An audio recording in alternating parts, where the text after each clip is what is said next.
Assalamualaikum warahmatullahi wabarakatuh. Perkenalkan, nama saya Ridho Agustiawan Wibowo dari Pendidikan Ekonomi 2019 Universitas Malawarman. Jadi di video kali ini saya ingin menjelaskan materi saya yang berjudul 6 komponen utama dalam strategi pembelajaran. Sebelum masuk ke materi, alangkah baiknya saya menjelaskan apa arti strategi pembelajaran. Jadi strategi pembelajaran adalah suatu kegiatan pembelajaran yang harus dikerjakan guru dan siswa agar tujuan pembelajaran dapat dicapai secara efektif dan efisien. Jadi proses pembelajaran terdiri dari komponen-komponen yang satu sama lainnya saling berinteraksi dan berinterelasi. Jadi komponen-komponen tersebut adalah yang pertama tujuan, bahan pelajaran, kegiatan belajar mengajar, metode, alat sumber pembelajaran, dan evaluasi. Yang pertama, tujuan. Tujuan merupakan komponen yang sangat penting dalam sistem pembelajaran. Mau dibawa ke mana siswa, apa yang harus dimiliki oleh siswa, semuanya tergantung pada tujuan yang ingin dicapai. Jika diibaratkan tujuan sama dengan komponen jantung pada sistem tubuh manusia, oleh karenanya tujuan merupakan komponen yang pertama dan utama. Tujuan dalam pendidikan dan pengajaran adalah suatu cita-cita yang bernilai normatif. Dengan perkataan lain, dalam tujuan terdapat sejumlah nilai yang harus ditanamkan kepada anak didik. Nilai-nilai itu nantinya akan mewarnai cara anak didik bersikap dan berbuat dalam lingkungan sosialnya, baik di sekolah maupun di luar. Kedua, bahan pelajaran. Bahan pelajaran adalah komponen kedua sistem pembelajaran. Dalam kondisi tertentu, bahan pelajaran merupakan inti dalam proses pembelajaran. Artinya sering terjadi proses pembelajaran diartikan sebagai proses penyampaian materi. Ada dua persoalan dalam penugasan bahan pelajaran, yaitu penugasan bahan pelajaran pokok dan bahan pelajaran pelengkap.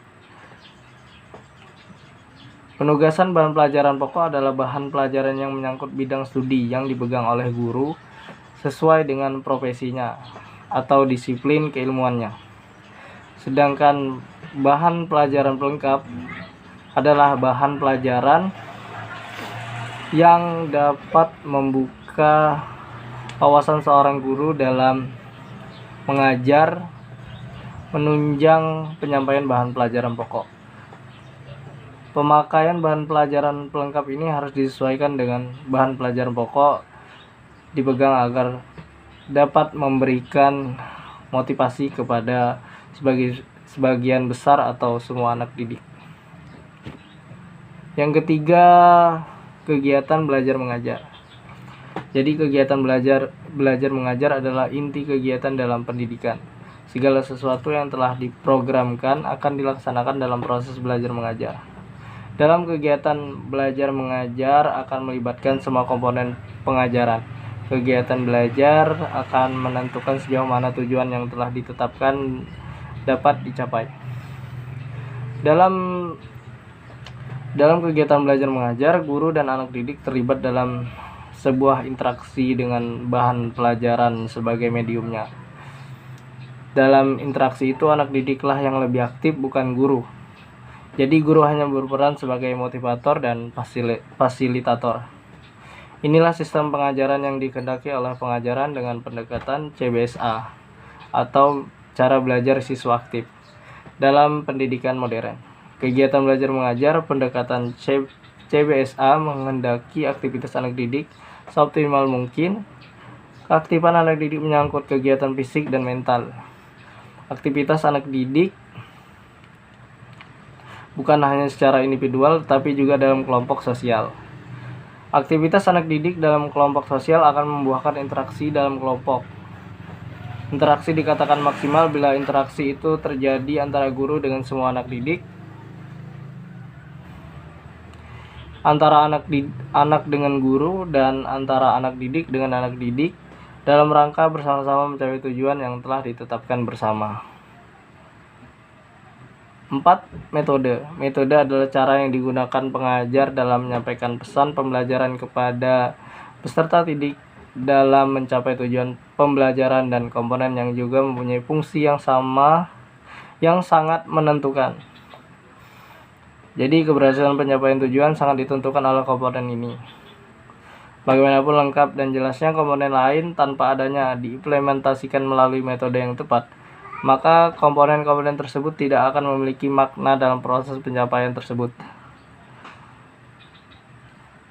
Oleh karena itu, setiap guru perlu memahami secara baik peran dan fungsi metode dan strategi dalam pelaksanaan proses pembelajaran. Dalam kegiatan belajar, guru tidak harus terpaku dengan menggunakan satu metode, tetapi guru sebaiknya menggunakan metode yang bervariasi agar jalannya pengajaran tidak membosankan, tetapi menarik perhatian anak didik. Tetapi juga menggunakan metode yang bervariasi tidak akan menguntungkan kegiatan belajar mengajar bila penggunanya tidak tepat dan sesuai dengan situasi yang mendukung dan dengan kondisi psikologis anak didik.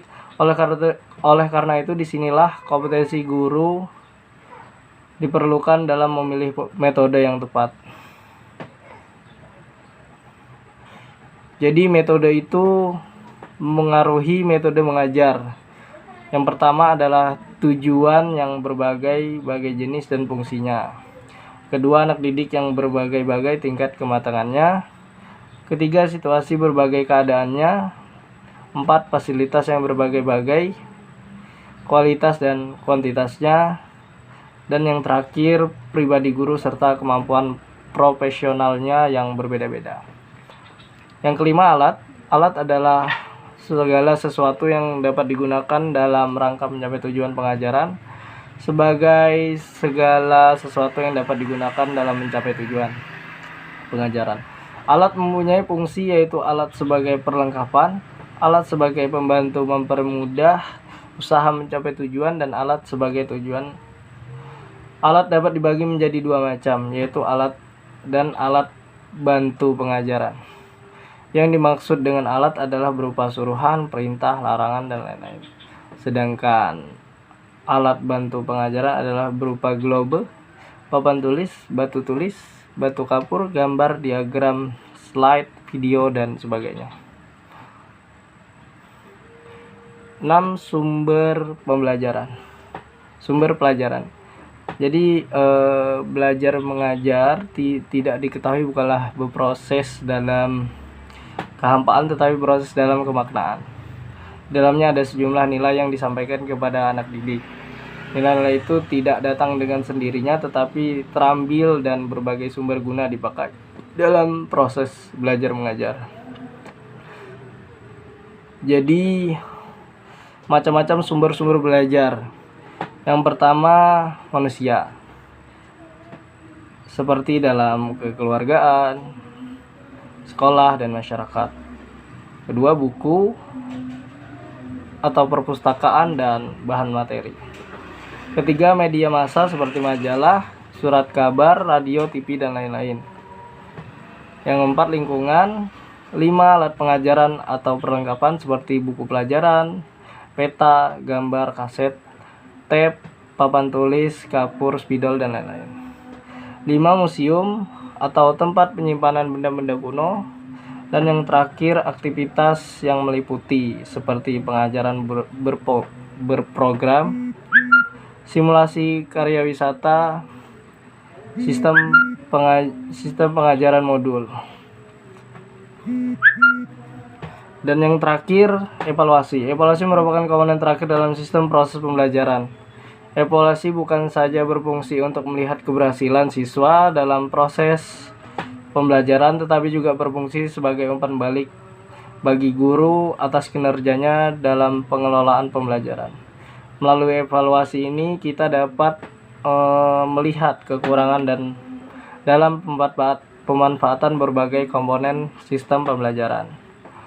Pengertian dari evaluasi adalah kegiatan mengumpulkan data seluas-luasnya sedalam-dalamnya yang bersangkutan dengan kapabilitas siswa guna mengetahui sebab, akibat, dan hasil belajar siswa yang mendorong dan mengembangkan kemampuan belajar.